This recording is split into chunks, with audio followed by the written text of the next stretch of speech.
अस्सलामुअलैकुम। उम्मीद करती हूँ कि आप बिल्कुल खैरियत से होंगे। आज आपको अल्लाह ताला के 3 नामों का एक ख़ास वजीफ़ा पेश करूँगी। इनमें 2 अल्लाह ताला के सिफ़ाती नाम हैं और एक अल्लाह ताला का ज़ाती नाम है।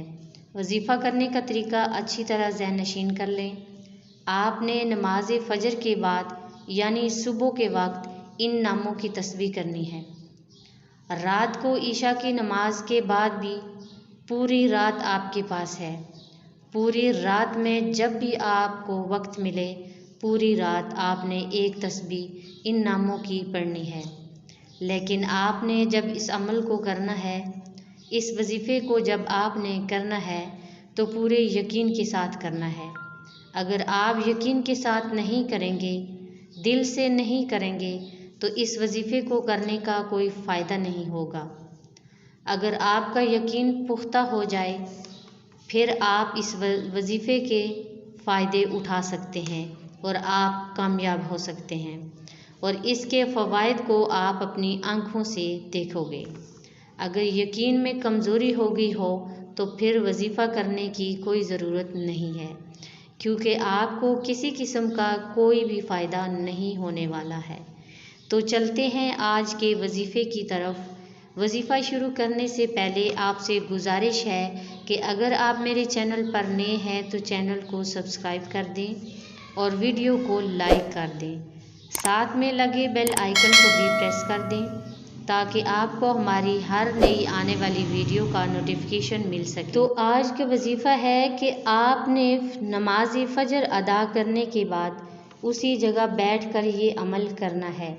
लेकिन जब आपने इस अमल को करना है तो पूरे ध्यान से कीजिएगा, पूरे यकीन से कीजिएगा। सबसे पहले आपने दरूद इब्राहिमी पढ़ना है। दरूद इब्राहिमी पढ़ने के बाद आपने 100 मरतबा अल्लाह ताला के इन ख़ास नामों को पढ़ना है। एक अल्लाह ताला का ज़ाती नाम है या अल्लाह, जिसका मतलब है माबूद, और दूसरे जो 2 नाम है या सलामु या मोमिनो, जिसका मतलब है सलामती देने वाले, है ईमान देने वाले। आपने इन तीनों नामों को 100 मरतबा पढ़ना है। या अल्लाह, या सलामु, या मोमिनो, ये एक हो गया। इसी तरह पूरी तस्बीह करनी है और दिन में 2 मरतबा नमाज फ़जर और नमाज ईशा के बाद करना है। फिर सर को सजदे में रख कर अपने गुनाहों की माफ़ी मांगनी है और इस्तग़फ़ार करना है, तौबा करना है और फिर आजी और इनकिसारी के साथ ज़रूरियात अपनी हाजत, अपनी मुश्किल के लिए दुआ करनी है। अगर आप गरीब हैं, मुफलिस हैं, तंगदस्ती है, तो फिर अपनी गुर्बत, तंगदस्ती और मुफलिसी के लिए दुआ करनी है। अगर आप मकरूज़ हैं तो आपने अपना कर्ज़ के लिए दुआ करनी है।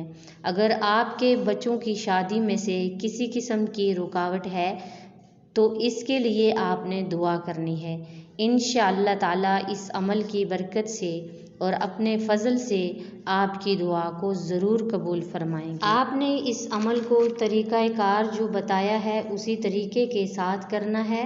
बहुत ही ख़ास और मुजरब वजीफ़ा है। आप किसी भी हाजत के लिए इस वजीफ़े को कर सकते हैं।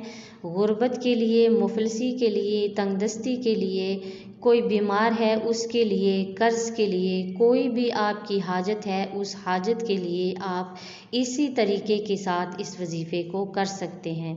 और उसके बाद फिर अल्लाह ताला से गिड़गिड़ा कर दुआ मांगनी है। इंशाअल्लाह आपकी दुआ कबूल होगी। मुझे उम्मीद है कि आज का वजीफ़ा आपके लिए बहुत अच्छा होगा। आप इसको लाजमी कीजिएगा और आखिर में आपसे गुजारिश है कि आप मेरे चैनल को सब्सक्राइब कर दें। शुक्रिया। अपना बहुत सारा ख्याल रखिएगा। मिलते हैं किसी नेक्स्ट वीडियो में, तब तक के लिए अल्लाह नेगहबान।